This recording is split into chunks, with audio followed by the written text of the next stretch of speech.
जज साहब, कभी ऐसा नहीं मिला जो आपने कहा है, कभी नहीं हो सकता। अगर न्याय में बहुसंख्यक और अल्पसंख्यक होगा तो फिर न्यायपालिका में ताला लग जाएगा। फिर तो लठ के जोर पर बहुसंख्यक का मतलब क्या होता है? गन पॉइंट पर। बहुसंख्यक का मतलब होता है ताकत के बल पर। बहुसंख्यक का मतलब होता है मेजोरिटी दिखाकर, भीड़ दिखाकर। तो क्या भीड़ तंत्र निर्णय लेगा? जो मॉब लिंचिंग में हो रहा है, इसका मतलब आप सहमत हैं कि भीड़ जमा हो किसी को भी मार दे माफ है, भीड़ जमा हो किसी को भी लूट ले माफ है, भीड़ जमा हो किसी मकान में आग लगा दे माफ है? ये जज साहब का जो कथन है वो न्याय चरित्र के खिलाफ है और न्यायपालिका को इसका संज्ञान लेना ही चाहिए। इलाहाबाद हाई कोर्ट के एक जस्टिस हैं जो वीएचपी के एक कार्यक्रम में जाते हैं। ऐसे में विश्व हिंदू परिषद जैसी संगठन के कार्यक्रम में जाना ही न्यायपालिका का अपमान करना है। न्यायपालिका से दूसरों के भरोसे को उठाना है, जाना ही मात्र। और एक तो करेला ऊपर से चढ़ गए नींद पर। आप तो गए और जाकर जो बयान दिया उन्होंने, ये उससे भी बड़ी आपत्ति की बात है। अगर वो चले गए थे और वो अगर कुछ अच्छी बात करके आते, धर्म की ही बात कर लेते और कहते कि सनातन धर्म जो है वो शांति प्रिय है, सम्मान करता है, एक तरफ वसुदेव कुटुंबकम की बात करते हैं, एक तरफ कहते हैं कि हम पूरी दुनिया, पूरा ब्रह्मांड एक परिवार है, एक तरफ कहते हैं कि दुनिया में सभी लोग जो है मानव जाति हैं, और दूसरी तरफ कहते हैं कि भारत में जो है बहुसंख्यकों के इच्छा के अनुसार ही न्यायिक व्यवस्था चलाई जाएगी, अर्थात मनुस्मृति पर आधारित न्याय व्यवस्था की वकालत की है जज साहब ने।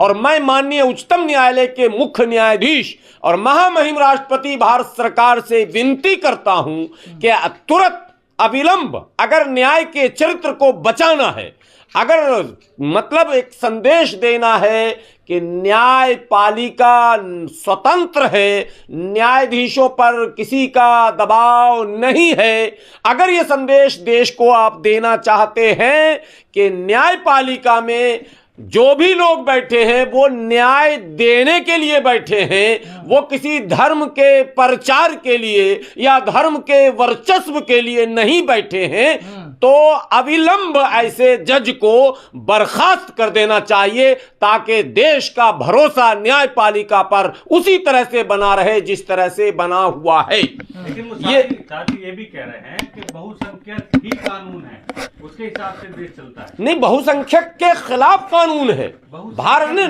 नहीं मैं कह रहा हूं बहुसंख्यक के खिलाफ कानून है। मैं कह रहा हूं अब जज साहब, जो भारत का संविधान कहता है एक व्यक्ति पारसी, सबसे माइक्रो माइनॉरिटी है भारत का पारसी, और पारसी के साथ मेजोरिटी जो सबसे बड़ी आबादी है बहुसंख्यकों में, जिसे आप हिंदू या सनातनी कहते हैं, कोई अगर अत्याचार करता है पारसी के साथ और पारसी न्यायपालिका में जाता है गुहार लगाने, तो बहुसंख्यक के हित में फैसला देंगे या उस पारसी अल्पसंख्यक के हित में फैसला देंगे? ये सवाल स्टेटमेंट के हिसाब से तो बहुसंख्यक, स्टेटमेंट के हिसाब से सिख है, वो भी छोटा माइनॉरिटी है, मुसलमान की बात ही नहीं कर रहा हूं। मुसलमान को तो मैं कहता हूं माइनॉरिटी में मेजोरिटी में है, यानी तमाम अल्पसंख्यकों में बड़ा अल्पसंख्यक है, बहुसंख्यक है।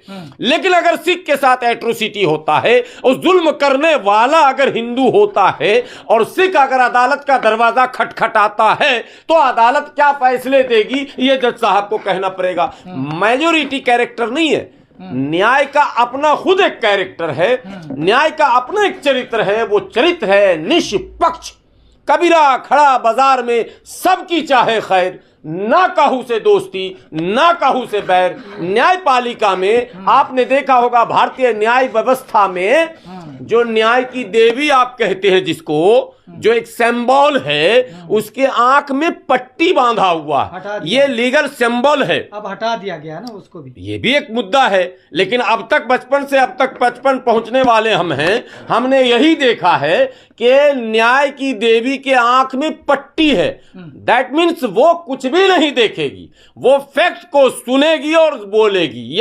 ये न्याय का चरित्र है, ये भारतीय न्याय व्यवस्था बनी रही है। अब एक बड़ी बात मैं बताता हूं, जिन जिन राजाओं महाराजाओं बादशाहों पर अनर्गल आरोप लगाए जा रहे हैं, कथित तौर पर उल्टी सीधी उड़ती पुड़ती किताबों का हवाला देकर, तथ्यहीन किताबों का, इतिहास में जिसका कोई स्थान नहीं है, बाबरनामा, अकबरनामा, आईने अकबरी, लंद फंद 12-17 जितने नाम हैं इनके, एक नाम सही नहीं है और एक भी इतिहास के पन्नों में उसका कोई स्थान नहीं है। इन किताबों का हवाला देकर जिन बादशाहों के चरित्र को कटघरे में लाया जाता है, मैं कहता हूं दावे के साथ कि उन तमाम राजाओं महाराजाओं और बादशाहों के न्यायिक चरित्र को अगर आप देखेंगे तो कहीं पूरे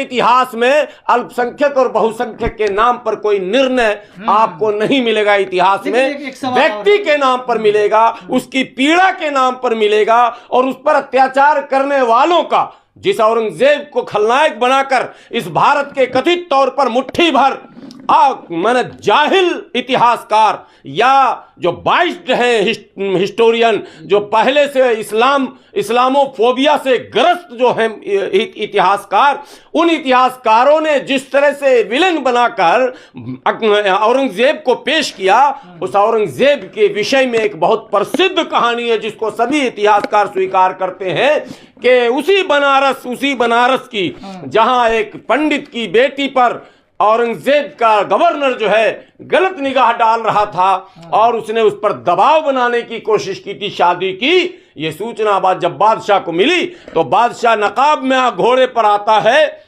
और पूरी कहानी आपको पता है कि उस गवर्नर का सर कलम किया जाता है। जज साहब कभी इस तरह की कहानियां भी पढ़ लिया करें, अशोका से लेकर और अंग्रेज के जाने तक, लॉर्ड माउंटबेटन तक कभी ऐसा नहीं मिला जो आपने कहा है।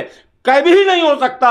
अगर न्याय में बहुसंख्यक और अल्पसंख्यक होगा तो फिर न्यायपालिका में ताला लग जाएगा। फिर तो लठ के जोर पर बहुसंख्यक का मतलब क्या होता है? गन पॉइंट पर। बहुसंख्यक का मतलब होता है ताकत के बल पर। बहुसंख्यक का मतलब होता है मेजोरिटी दिखाकर, भीड़ दिखाकर। तो क्या भीड़ तंत्र निर्णय लेगा? जो मॉब लिंचिंग में हो रहा है, इसका मतलब आप सहमत हैं कि भीड़ जमा हो किसी को भी मार दे, माफ है। भीड़ जमा हो किसी को भी लूट ले, माफ है। भीड़ जमा हो किसी मकान में आग लगा दे, माफ है। ये जज साहब का जो कथन है वो न्याय चरित्र के खिलाफ है और न्यायपालिका को इसका संज्ञान लेना ही चाहिए। और सवाल है, उन्होंने कहा कि कठमुल्ला शब्द का इस्तेमाल किया और कहा कि गलत है, लेकिन ये देश के लिए कठमुल्ले घातक है, ये भी उन्होंने कहा। अच्छा आपने याद दिलाया। दो बिंदु हैं इसमें उनके बयान में। एक कि बहुसंख्यकों के बहुसंख्यकों के इच्छा के मुताबिक न्याय होना चाहिए।